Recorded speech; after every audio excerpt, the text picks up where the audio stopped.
ताज्या बातम्यांसाठी महानकरेला सबस्क्राइब करा आणि बेल आयकॉनला क्लिक करा।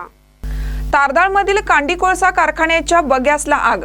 हातकणंगले तालुक्यातील तारदाळमधील ठाकरे नगर परिसरात असणाऱ्या कांडी कोळसा कारखान्याच्या आवारात साठवून ठेवलेल्या बग्यासला अचानक आग लागल्याची घटना शुक्रवारी सकाळी 11च्या सुमारास घडली। या आगीत अंदाजे 180 टन बग्यास जळून खाक झाला असून मोठ्या प्रमाणात आर्थिक नुकसान झाले आहे।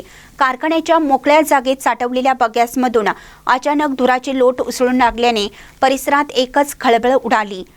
काही वेळातच आगीने रौद्र रूप धारण केलं। वाऱ्याच्या वेगामुळे आग वेगाने पसरत असल्याने परिसरातील नागरिकांमध्ये भीतीचं वातावरण निर्माण झालं आहे।